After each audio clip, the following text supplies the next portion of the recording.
qui est, selon vous, le plus dur entre se forger de nouvelles habitudes et abandonner, des mauvaises habitudes? Je dirais que ce qui est le plus dur, c'est abandonner les anciennes habitudes qu'on veut, délaisser. Parce que, en fait, les habitudes, c'est quoi? Quand tu as des habitudes ancrées, en fait, ton cerveau les fait de manière automatique. Vu que c'est automatique, ton cerveau a pris ça comme un processus, normal. Donc tu n'as pas forcément besoin de réfléchir pour agir, en fait. Pourtant, quand tu dois installer, une nouvelle habitude, tu réapprends à ton cerveau à agir, d'une certaine façon, même s'il y a de la résistance parce que, bah, il faut sortir de sa zone de confort, mais c'est plus accessible que d'abandonner, en fait, une habitude déjà ancrée.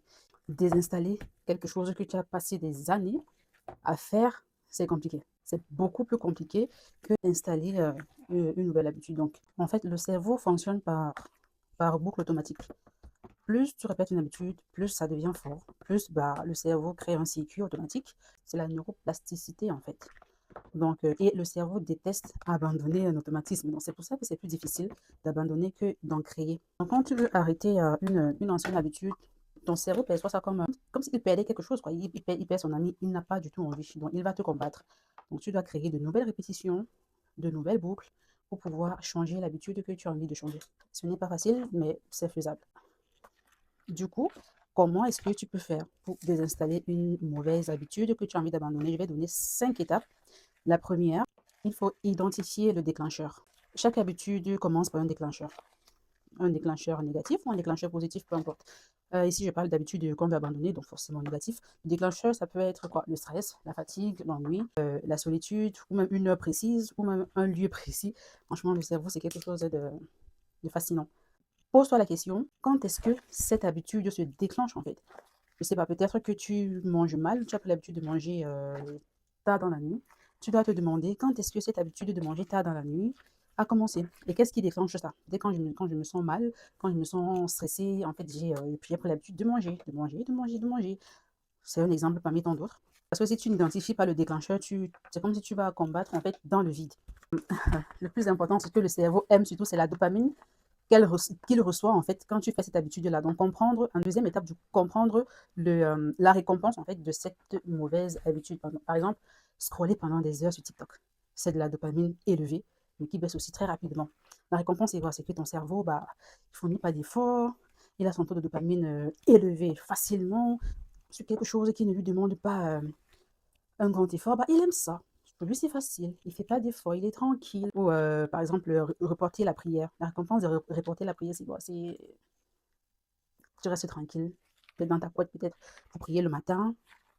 Tu restes dans ton lit au chaud. Voilà, c'est la récompense. Ton cerveau, lui, il est au chaud, il est tranquille et lui, il aime ça. Pour que tu te lèves pour faire la prière, bah, il faut combattre ça, il faut sortir de ta zone de confort. Donc, il faut identifier, il faut comprendre la récompense qui découle de cette mauvaise habitude-là pour pouvoir la combattre.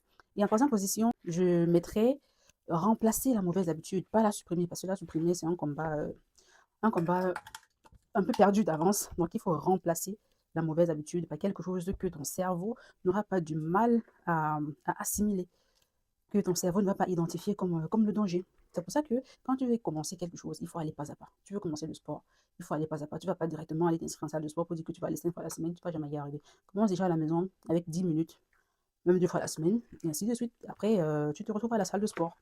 Et pour remplacer une mauvaise habitude que tu as envie d'abandonner, il faut prendre le même déclencheur même déclencheur avec une nouvelle réponse. Voilà. Si ton déclencheur c'était le stress, tu te dis, bon, maintenant quand je vais stresser, je vais me mettre à écouter du Coran au lieu d'écouter la musique. Je vais mettre une sourate qui va m'apaiser, une sourate comme Yassine, par exemple, qui va m'apaiser le cœur. Et comme ça, tu remplaces l'action, en fait, du déclencheur avec une nouvelle réponse. Je ne sais pas si je me fais comprendre, mais c'est un peu ça. Donc, du coup, en faisant comme ça, le cerveau garde sa récompense, sauf que le chemin a changé. Mais le cerveau garde sa récompense. Parce que le cerveau, lui, il veut toujours être récompensé. Il veut être récompensé le plus vite possible, le plus tôt possible. C'est tout de suite et maintenant. C'est pour ça que c'est si difficile, la transformation, en fait. Et en quatrième position, il faut rendre la nouvelle habitude plus facile que l'ancienne.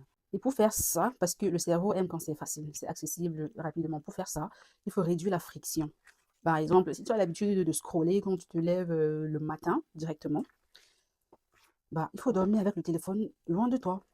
Si tu n'arrives pas à te lever pour la prière, bah, il faut mettre le réveil et tu mets le téléphone, dans une autre pièce, tu mets le réveil à haut volume, le genre que, ça va sonner, tu pourras pas résister et continuer à dormir parce que ça te dérange. Tu vas te lever pour aller l'éteindre et vu que tu es debout, bah, c'est facile d'aller faire la prière. Et pour faciliter justement le fait de faire la prière, en dormant, tu mets ton tapis, tu mets, ton habit de prière, tout est prêt, tout est à côté, tu n'as pas à chercher. Comme ça réduit la friction, ça réduit la résistance du cerveau.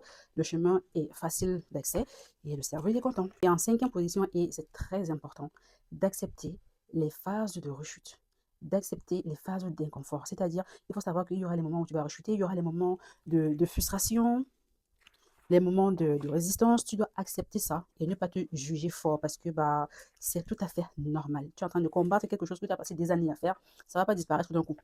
Donc, il ne faut pas être dur avec soi-même, il faut être gentil avec soi-même pour que le processus soit plus facile.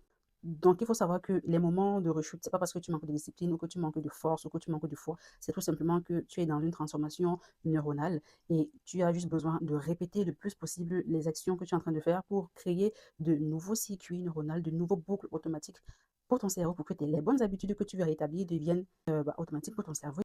Mais ça, il faut tenir. Il faut tenir. Ça peut prendre euh, un mois, ça peut prendre 2 mois, ça peut prendre plusieurs mois. Il faut garder la constance, il faut garder le cap. Et voilà, ça dépend de chacun la durée. Donc, il faut savoir qu'on ne change pas par motivation.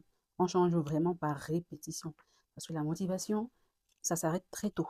Pourtant, la répétition, c'est ça qui fait en sorte que ton cerveau prenne de nouvelles habitudes. Donc, voilà. J'espère que la vidéo t'aura aidé. Je continue à faire mon beignet on appelle ça quoi? Pour l'iftar de tout à l'heure. Voilà. À tout à l'heure.